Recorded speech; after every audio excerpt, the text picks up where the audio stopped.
어느 때까지니까라는 제목으로 하나님의 말씀 전하겠습니다.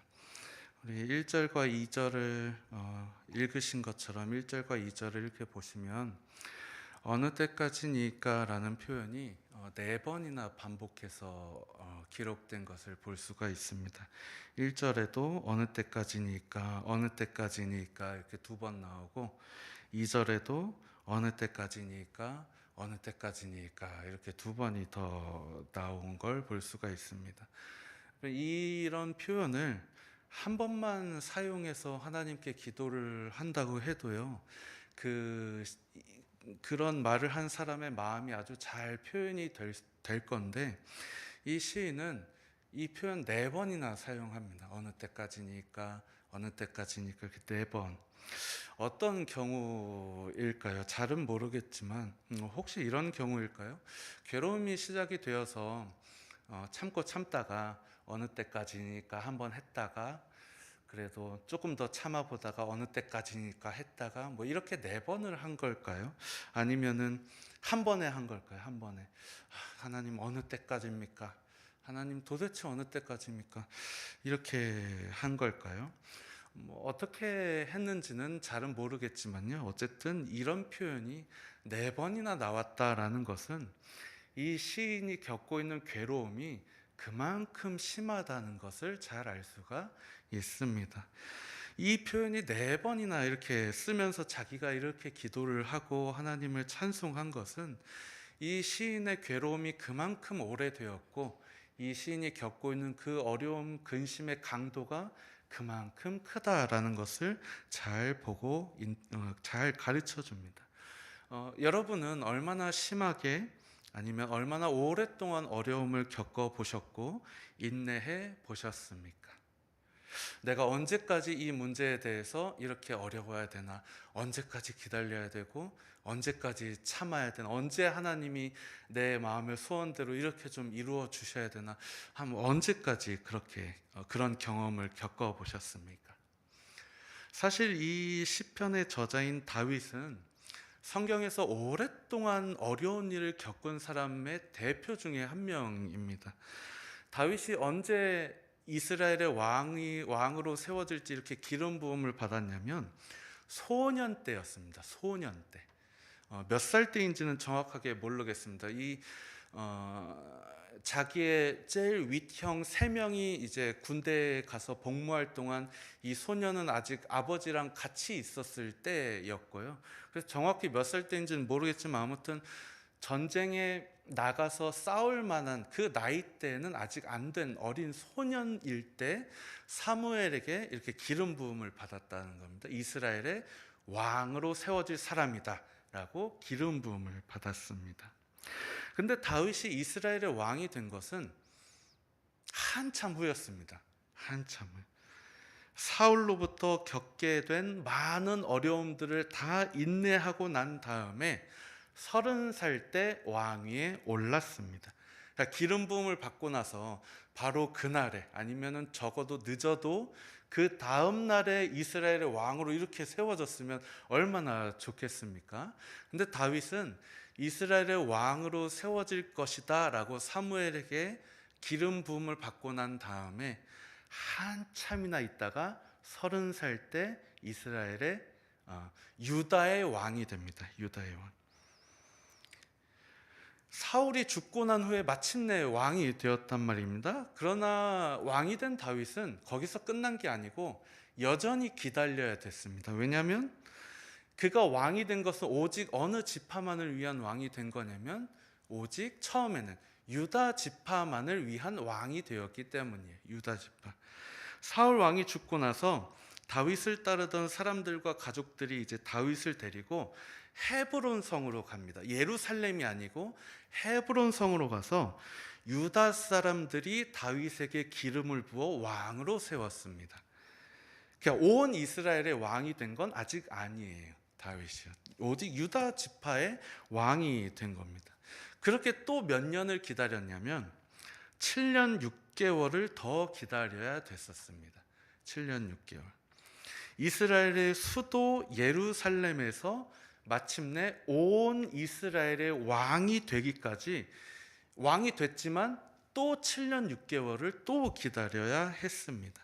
다윗이 30살에 유다의 왕이 되어서 7년 6개월 동안 더 기다려야 됐으니까요.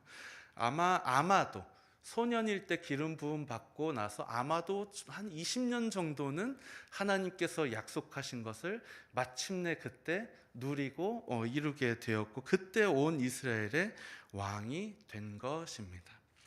이렇게 사람이 어떤 일을 기다리면은 그 쉽지 않은 일이에요. 본문 1절에 이런 표현이 있습니다. 1절 말씀의 그 뒷부분을 보시면 주의 얼굴을 나에게서 어느 때까지 숨기시겠나이까? 라고 이렇게 탄식 혹은 기도 혹은 찬송 이렇게 하는데요.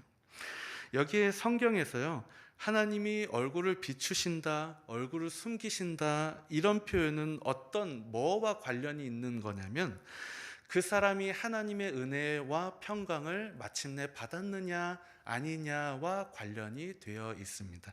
아주 잘 아시는 말씀인데 민수기 6장 24절부터 26절은 하나님이 당신의 얼굴을 비추신다라는 게 뭘 가리키는지 아주 잘 보여주는데, 같이 한번 읽어볼까요? 시작.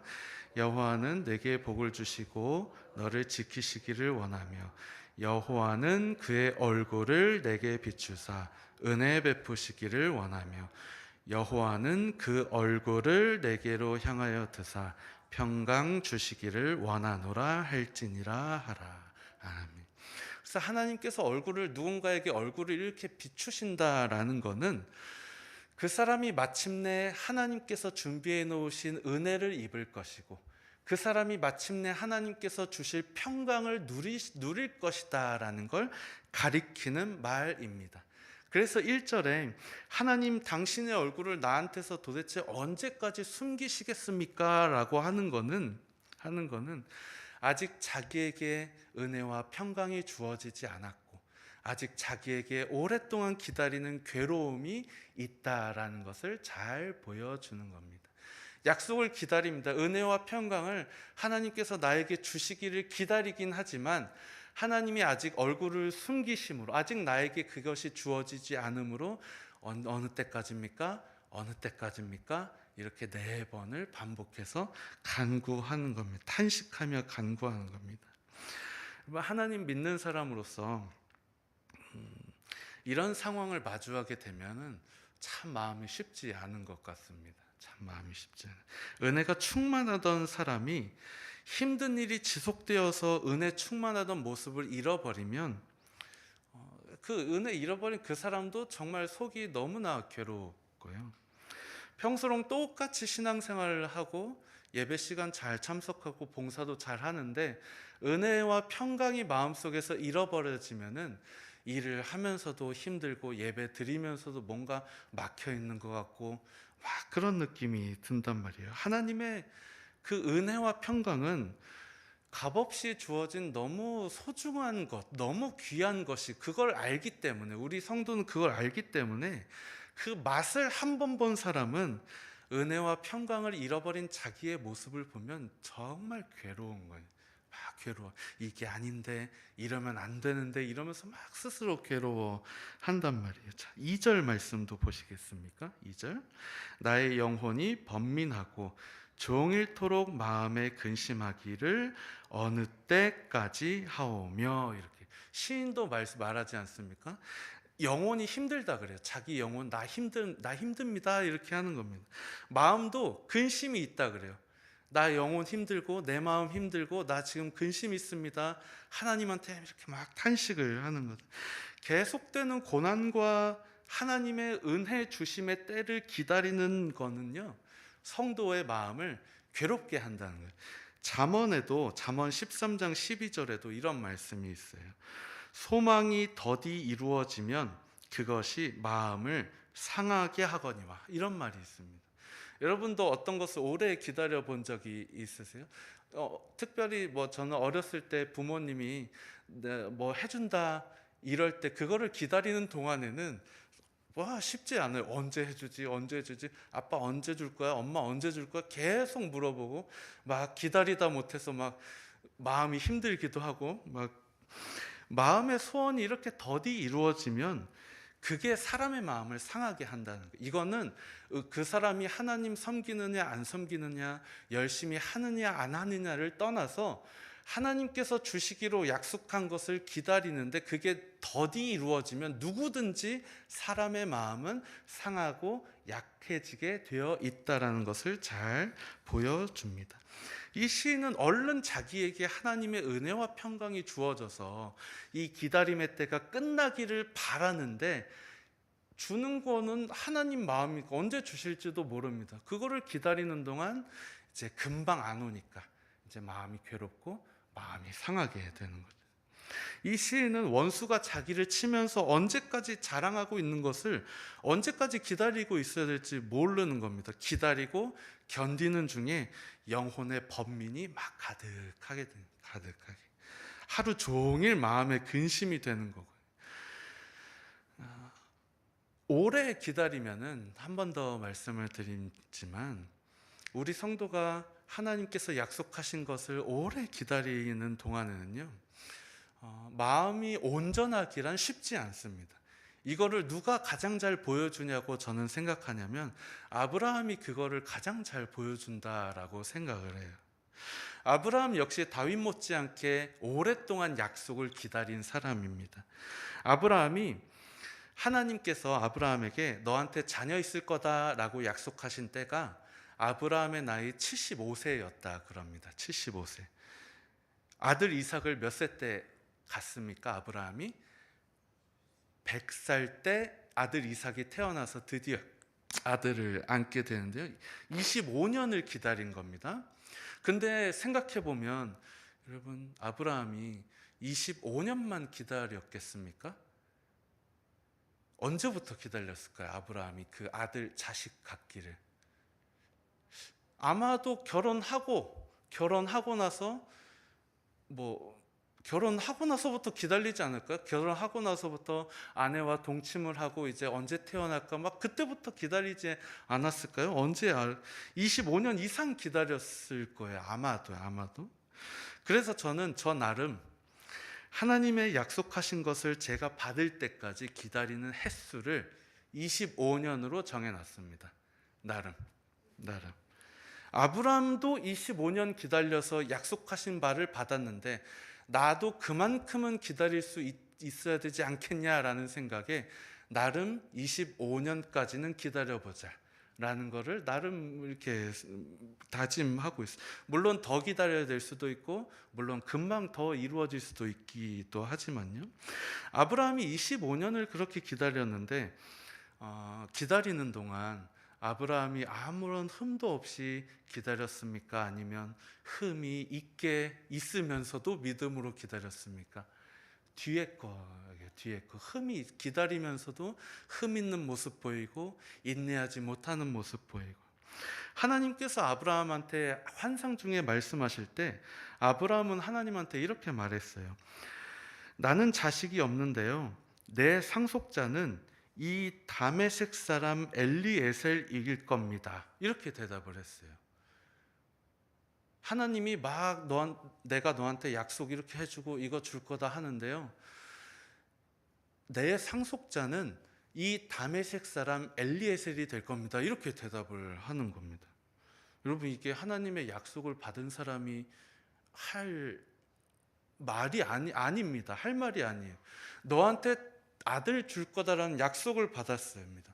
그러면 그 이후부터는 아브라함의 입에서 어떤 말이 나와야 됩니까?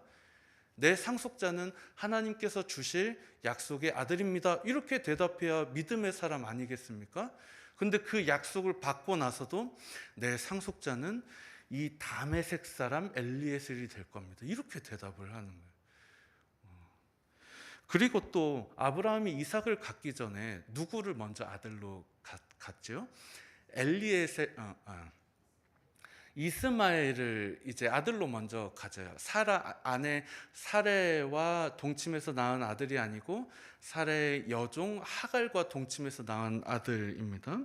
사레가 아브라함한테 뭐라고 했냐면, 여호와께서 내 출산 허락하지 않으셨으니까 당신 그 사람한테 들어가라, 내가 자녀 얻을까 하노라, 이렇게 말을 했단 말입니다. 이 말에 아브라함 어떻게 대답하죠?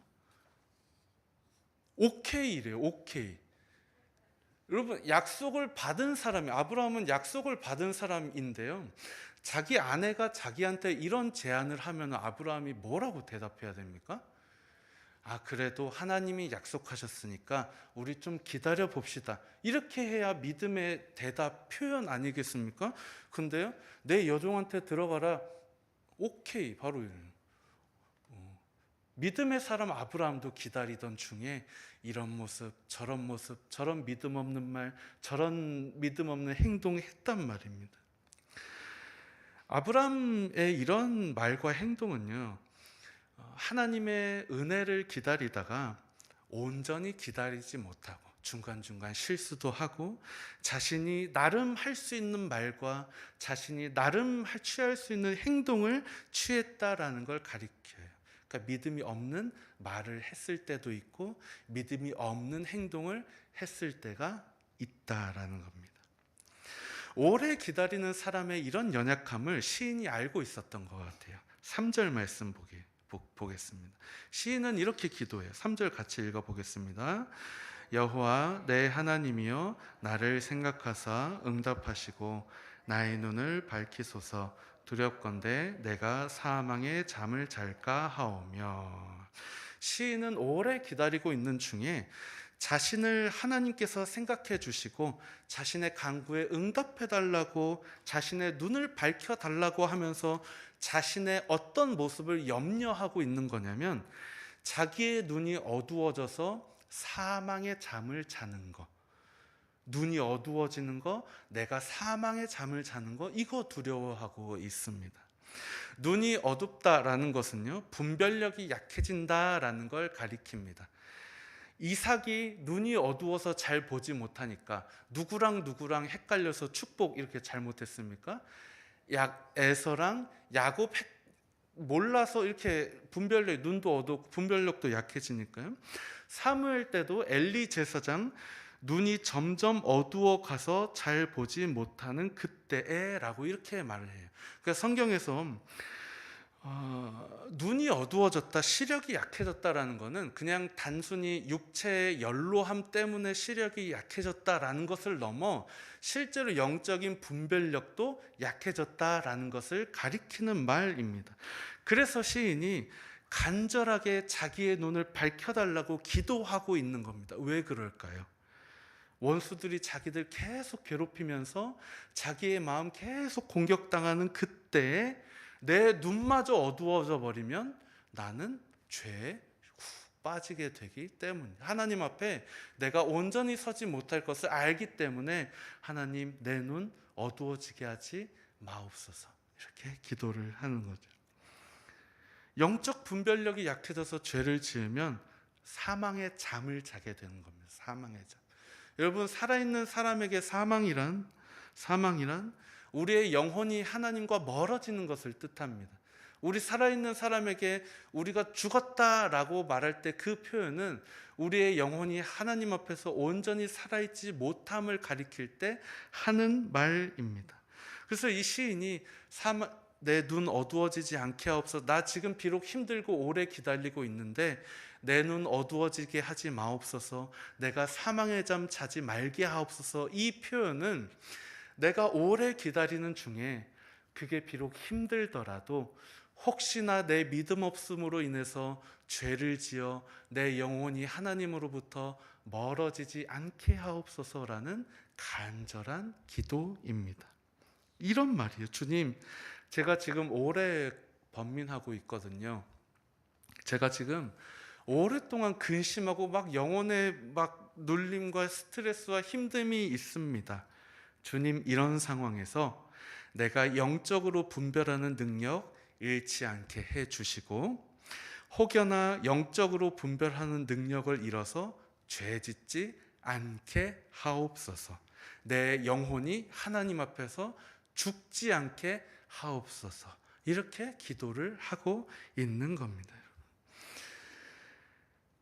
하나님께서 여러분에게, 우리들에게 베풀어 주신 은혜의 맛은 이렇게 달콤해서 어떠한 상황에서도 이 은혜의 맛을 잃고 싶지 않아 하는 게 하나님 잘 섬기는 사람의 모습이라고 할 수 있습니다. 얼마나 시인이 정말 간절하게 기도를 합니까? 오래 기다리고 충분히 오래 기다려서 죄를 지을 법한 그 상황에서도 하나님한테 기도합니다. 내가 분별 잘하게 하옵소서. 하나님 나 죄짓지 않게 하옵소서. 이렇게 기도를 하죠. 하나님께서 여러분이 이렇게 하나님을 의지하시면 하나님이 여러분 도우셔서 죄에 안 짓게 도와주실 것이고 사망의 잠 안 자게 도와주실 것을 축복합니다. 5절 말씀 보시겠습니다. 나는 오직 주의 사랑을 의지하여 싸우니 나의 마음은 주의 구원을 기뻐하리이다 라고 합니다. 그리고 여러분 혹시 이런 형편에 계신 분이 계시다면 5절에서 시인이 말한 것처럼 오직 주의 사랑만 의지하시기 바랍니다. 그렇게 할 때 여러분들의 마음은 비록 두꺼운 근심의 구름으로 다 막혀 있을지라도 하나님께서 주시는 기쁨을 누릴 수 있게 될 줄을 믿습니다. 제가 전에 어떤 일로 인해서요 마음 심히 쓰는 근심하는 일을 몇 달 이렇게 계속 겪은 적이 있어요. 한 가지 일이 결정되어야 될 일을 이제 오랫동안 기다려야 했을 때인데요. 그때 제가 이렇게 앉아서 사무 일을 딱 보고 있으면 바로 앞에 벽이 있고 거울이 달려 있어서 이렇게 일을 하다가 고개를 들면은 제 얼굴을 볼 수 있는 그런 방에 있었거든요.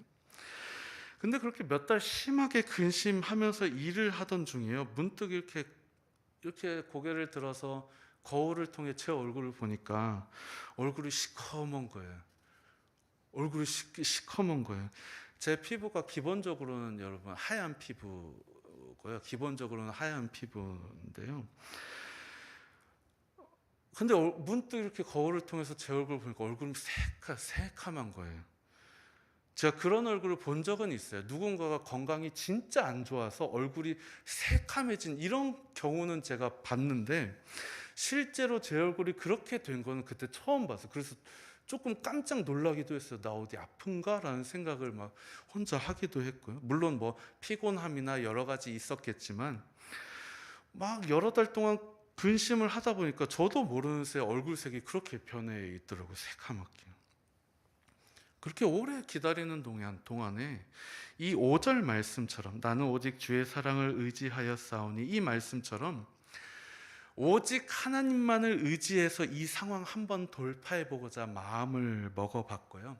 그때부터 몇 달 동안 그리고 지금까지 제가 실천하고 뭘 실천을 했냐면 새벽 기도에 기도하러 딱 나오면 평소에 일어나는 것보다 5분, 10분 정도 더 있다 일어나려고 노력했어요. 평소에 30분 기도했으면 35, 그 자리에서 하나님만 의지하기 위해서 한 35분, 40분 조금이라도 더 기도하고 자리에서 일어나려고 노력을 했고요. 그리고 새벽 예배 끝난 다음에도 말씀 무조건 읽으려고 노력했어요. 말씀 무조건 읽으려고요. 미신적인 거는 아니지만 이렇게라도 하나님만 의지해보고자 부단히 노력을 해봤어요. 오직 나를 도와주실 하나님의 사랑만 의지하는 표현을 제 나름 그렇게 한 거예요. 누구에게도 토로하지 않았어요. 이 문제 어려운 거 되어지는 상황 잘 되어져 가네 마음 좀 놓아볼까 이러지도 않았어요. 아무것도 의지하지 않고 그렇게 딱 주님만 의지해 보려고 노력을 했습니다. 여러분 그랬더니 그렇게 심한 고민과 근심하던 저에게 어떤 일이 일어났는 줄 아세요? 여전히 그 결과를 두고 오래 기다리고 있는데 여전히 근심하고 있는데 순간순간 기쁨이 여기서 막 이렇게 샘솟는 거예요. 순간순간 막 저도 모르게 여기서 찬양을 하고 있고 순간순간 교회 출근해서도요 근심 가득해요. 교회에 출근했는데 근심 가득해요. 아직 그 문제가 해결되지 않았으니까. 교회 출근해서 근심 가득해. 어떻게 하지? 언제 이 일이 이렇게 될까? 근데 오직 주님만 의지하려고 그런 표현들을 그렇게 하려고 노력을 하니까 여기에 막 근심이 가득했었는데 이상하게 기뻐요. 기쁜 이유도 없어요. 그냥 기뻐요. 막 그냥 기뻐요. 저는 하나님이 저한테 제 그 마음에 기쁨을 이렇게 주셨다고 믿어요.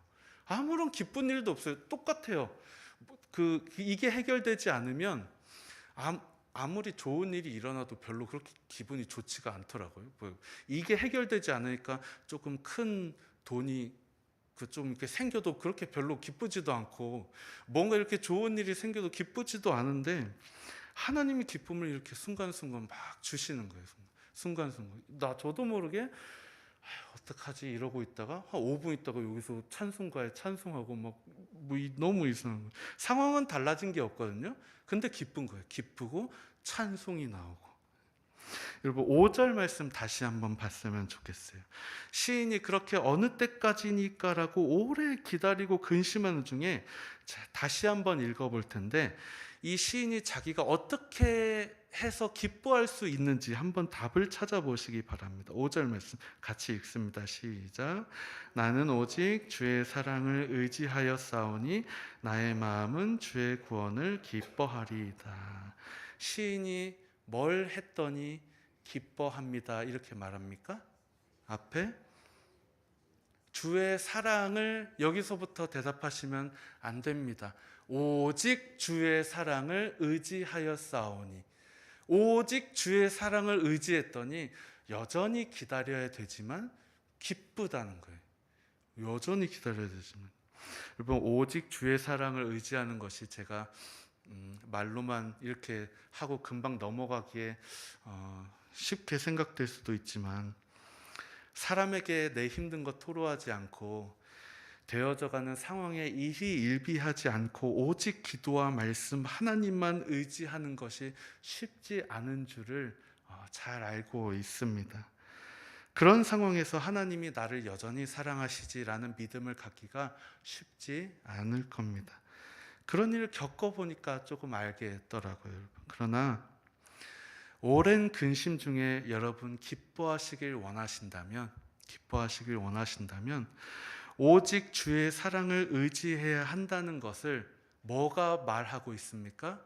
성경이 얘기하고 있다는 것을 기억했으면 좋겠습니다.